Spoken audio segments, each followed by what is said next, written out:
Welcome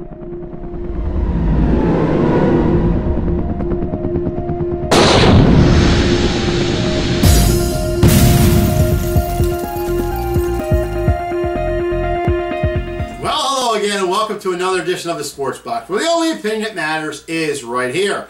I am Mike Galetta, aka Hamilton Mike, along with my partner Brian, the Ranger Retard, bringing you another NFL special for 32 NFL fans and 32 NFL teams.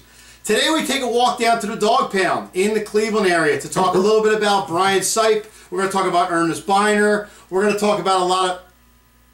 Oh, you know, I'm sorry, I got my decades mixed up. Anyway, at least I got the Cavaliers with a win. Today we're going to talk about the Cleveland Browns. Today we have here a local guy from the area. His name is Michael Henshaw. Michael, thank you for coming out today. It's nice being here. Absolutely. We got to love the Browns fans coming out. Boy, this was a challenge, but that's okay. That's all right. We're going to talk Cleveland Browns. Brian, stat me. So, Cleveland Browns, so they were 3-13 last season. They finished in last place in the AFC North. Did not make the playoffs. Offensively, they ranked 22nd in the league in rushing, 21st in passing. Defense, they were 30th against the run and 22nd against the pass. With their first-round pick, they did trade down with the Eagles in a deal I'm sure everyone has heard about. Got a lot of picks from the Eagles in that deal. But they took wide receiver Corey Coleman out of Baylor, 15th overall. They did add Robert Griffin III to be their new quarterback, another one in the line of quarterbacks they've had in Cleveland for the past couple of years. Many quarterbacks. They did lose Alex Mack, Travis Benjamin, and Carlos Dansby to free agency. It's really remarkable how consistently bad the Browns have been for so long. They did go out again and signed RG3 to be the new quarterback. It's really been a turnstile of the position since they came in the league in '99 and took in Tim Couch. If you want to find out why this team has been so bad for so long, you can link it right to the fact that they miss on so many first-round picks. Johnny Manziel, Trent Richardson, Brandon Weeden, just to name a few. They do have a new head coach this year, Hugh Jackson, coming over across state from the Bengals. They do get receiver Josh Gordon back. Very, very talented, just cannot seem to keep his nose clean, literally. So he'll be back in Week 5 when they host the New England Patriots. They're expecting big things out of Duke Johnson this year, their second-year running back, but they're not expected to win that many games this year, if at all. We got to talk to this guy. You're just buried in mind. Why don't you just get a knife and stab him? I mean, God, Mike, the poor guy's a Browns fan. Come on, give the guy a break. Mike, I'm looking for reasons to be excited about the Browns. I need value. What do you got for me? Oh, my God, you value. Duke Johnson, definitely. That's why you got to get excited. Duke Johnson's going to blow it up this year. He's going to end up with at least, I'd say, 80 to 90 catches out of the backfield. You got Corey Coleman and Josh Gordon coming back Week 5. They'll end up with probably about the same stats. You know, I'm thinking after the 4 games that he misses, but as long as he can, you know, not drink, smoke a blunt, or do a little, he'll be all right. Yeah. So the big trade with the Eagles, they did trade down from the number 2 pick, and there was a lot of speculation, could the Browns again go quarterback there, and they chose not to. What were your thoughts with that huge deal that netted the Browns a lot of picks to build for the future? I liked it. Yeah, we got first rounders coming for a long time from a bad team, so it's going to be good. You know, the Eagles are looking like they're going down, so you know, first rounders for the next 3 years, I think. They got the one this year. I think they got the one next year, but seconds and thirds too. Yeah, a lot of picks that will help the Browns. Yeah, I'm liking it. Little side note for all the Eagle fans out in the Delaware Valley: a Browns fan told you your guys are going to stink. But anyway, that's besides the point. Anyway, I'll talk about the offense a little bit. The wide receiver core for the Cleveland Browns. I mean, I hope that they're not relying on Gordon to be their main threat this year. I mean, this is a guy who has trouble getting in trouble, staying out of trouble, tests, different things like that. What do you think of the wide receiver core this year of Cleveland? How they're going to do with RG3 there?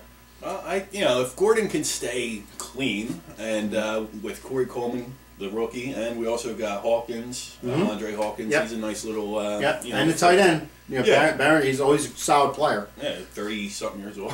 Yeah, that's all right. That's all right. As long as he finally had a good year. You got Jason Witten out there for Dallas. I mean, he just seriously gets it done every year. So. Late bloomer. You know, if RG3 can go back to like his rookie year and just play lights out, you never know. Yeah. Well, I mean, it's funny we talk about Dallas in that concept because they're kind of in the same situation as Dallas, and a little bit in the way of they need RG3 to stay upright. Yeah. If he goes down for any reason, you're back to McCown, and I don't know. There's a guy who's traveled the league.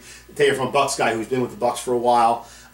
There's a guy. I don't know if you can hang the season on him, but running back wise too, and offensive line. Let's get into them real quick. The offensive line for the Browns. You know, how many more years are you going to hold on to the Wisconsin kid, Joe Thomas for a while now? That's the one first round lead. Exactly, but you can't build an offensive line with one guy over year after year. I mean, what does the offensive line look like this year for Not good. So RG3's in trouble. That's why Duke Johnson's going to end up getting a lot of dump passes. Yeah, that's what we need, his athleticism to make plays. Isaiah Crowell may get some goal line carries here and there, but you got to get to the goal line to get the carries. Exactly. I do think it's clear the Browns are high on a guy like Duke Johnson, because the story was last year, until Duke went down with injury, he was going to be a bell cow back for them, and then that just didn't materialize due to a lot of different reasons there. But I mean, that is something definitely to be excited about. Yeah. I know he's a hot fantasy commodity going into the season as well. Yeah, he's my keeper this year. There you go. There you go. Yeah, and with Cleveland, it goes with the years of the dog pound and a lot of power behind the defense. I mean, obviously, it hasn't been like that in a long time now. Yeah. How do you see their defense shaping up for this year? Pretty good, with Joe Hayden, the perennial All-Pro, and you got Paul Kruger and the linebacker, outside linebacker. He'll get us some sacks, and then hopefully Danny Shelton can clog up that middle. And I think the defense has always been decent. I don't know. It's just the offense just can't put points on the board. So. I think Cleveland missed in the draft this year by getting a defensive end where there was a couple there at the time that they could just get some rush, because that's been their big issue. Yeah. It's getting some rush off the end and getting to the quarterback. If the defense in the NFL can slow a team down, the offense can take its time to get better. But it seems like Cleveland's trying to rush to get the offense better, but the defense is still a little bit behind. So I think that's what Cleveland's problem is. Do you have any defensive questions for? Well, the thing is, again, I mean, they keep taking picks for the offense because they keep missing on picks for the offense. Yeah. So it's kind of they're trying to get that home run pick. Yeah, they keep trying to make up for lost time. And again, I mean, if they can finally just get some of these guys to be good players, I think that over time they're going to be okay. Right. Especially if they can get a quarterback that they can commit to, which again, I don't know that they currently have that.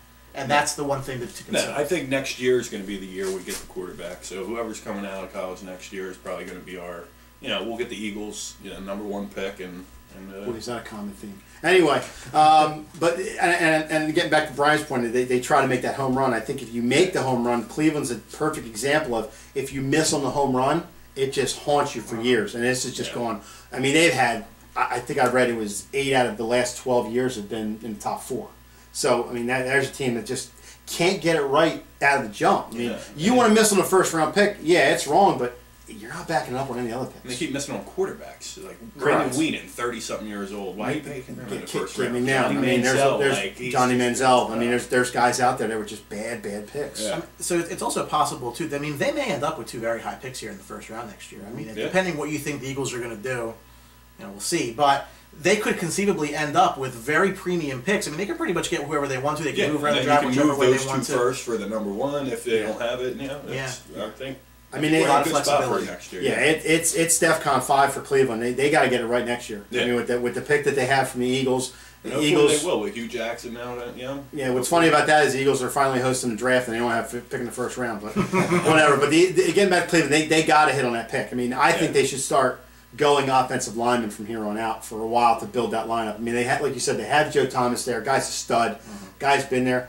You don't hit on the line. You keep giving him the only guy that's doing anything for Cleveland. You're going to get him frustrated. You're going to lose him as a free agent, and then you're going to be back to square one again. You've got to start anchoring that line, and then you worry about the offense from there, because Cleveland has a long way to go. They really have to get back to square one and build this team from the ground up and build a foundation. They can't just expect to just get good for 1 or 2 years and then just go back to square one. They got to start building. They're turning the whole roster is pretty much being turned over. They have to do that because they had I think it was 10 picks in this draft. Exactly. So they're really starting all over. Yeah. But we talk about the quarterback turnstile. I mean, the coaches change a lot too. I mean, it's hard to gain some consistency when you keep changing the leadership. It's. I think Hugh Jackson was a great move. Yeah, I agree. But here's the thing. Yeah, look what he did with the Red Rocket in Cincinnati. Right. You can't expect them to hopefully they won't ever be like Oakland. Oakland is starting to get better, but Oakland got rid of coach after coach after coach. Yeah. They got to give Hugh Jackson some time. They got to understand this is a process. Yeah. It's going to take him 2 or 3 years to get the players he wants here and the system he wants here. After that point, 3 or 4 years, he's not turning the corner. They're not moving around. Then you move on. But he's got to stay here. I think it's a great move. Cincinnati is a city of ifs. We had Bill Belichick before Art Modell sold us. Yep. So imagine if Art Modell doesn't sell us and we keep Bill Belichick. Yep. And it's the funny reason why Cleveland gets made fun of all the time is because they've made so many mistakes. They're the typical I hate to say it, bottom dweller of the NFL. You look at that division, and we're going to get to that now. I mean, the division they're in doesn't do them any favors either. The Bengals are division winners. The Ravens have been good. They've been teetering on going down, but they're starting back up again. And the Steelers have always been good. So they're in a division they probably shouldn't be in the way of rebuilding. But you know, they can get there. It's just going to take some time. With that, looking at their schedule, I mean, it's not a horrible schedule, but again, in the state Cleveland's in, it doesn't do them any favors either. You have the Patriots on your schedule. You have... and that's the game that Tom Brady comes back from his suspension. Right. Yeah. You got near the end of the year, you got obviously the Steelers in your division, Bengals in your division, you got the Chargers, you got West, or you stay home for that, I'm sorry, you end with the Steelers. You know, they got a semi-tough schedule, but like I said, the way Cleveland is, what's your prediction for the season? If we get 7 wins, I'll be happy. 6, 7 wins. 7 wins, okay. Yeah, about 6, 7 wins. Somehow we'll squeak them out somewhere. So they possibly could be third in the division. Yeah. Oh, Okay. definitely. Yeah, the Ravens are going to be last. Okay. Yep. Okay. So. Well, he has some deep-seated hate for the Ravens, given the fact that they used to be the Bengals. I agree. Yeah, I so agree. I think They that stole my Super Bowl. that's Well, you can say it, but I think they. Yeah. Well, we won't get into that. That's fine. Okay. So We'll definitely win one from Pittsburgh. If we win one game against Pittsburgh, that'll make my whole season. I mean, it won't matter. you typically don't see a lot of teams in the NFL anymore get swept in their division. Yeah. I mean, even the bad teams like the Browns, a lot of other teams. But the one team you normally see get swept in the division is sometimes Cleveland. Yes. Yeah, That's but to be honest with you, I don't think, especially with Hugh Jackson there, I don't think they're going to be horrendous this year. I think they have to start surprising people. Yeah, they have to start moving in the right direction. But like I said, if they rely on Gordon to be their number one guy, they're in trouble there because they can't rely on him at all. They can't. I think they can't rely on him to be there at all. And if he's there, it's great. No, that's why they drafted 3 rookie Correct. receivers. Like Correct. This is But a one of big them gotta shot step that up. even came back. If you draft rookies and expect them to be the man, that's tough. I mean, the Yeah. Eagles did it last year with Aguilar, and look where that's got them right now. So. Well, I think everybody thinks rookie receivers can do anything because of the Giants guy now. Yeah. No, the Raiders did it too. I Yeah. mean, he got a lot of pressure on him. But in the same sense, I think Cleveland is headed in the right direction with Hugh Jackson. You just got to keep him there and give him a chance. As long as Johnny Manziel can stay in rehab, they're in good shape. So that's all the time we have for the Cleveland. We want to thank, again, Michael Henshaw for taking time out of his day to talk Browns. Not a lot of people do that, but Michael, thank you. We appreciate it. Thank you for having me. So that's all the time we have for the Sports Box. Keep an eye. We got some good stuff coming.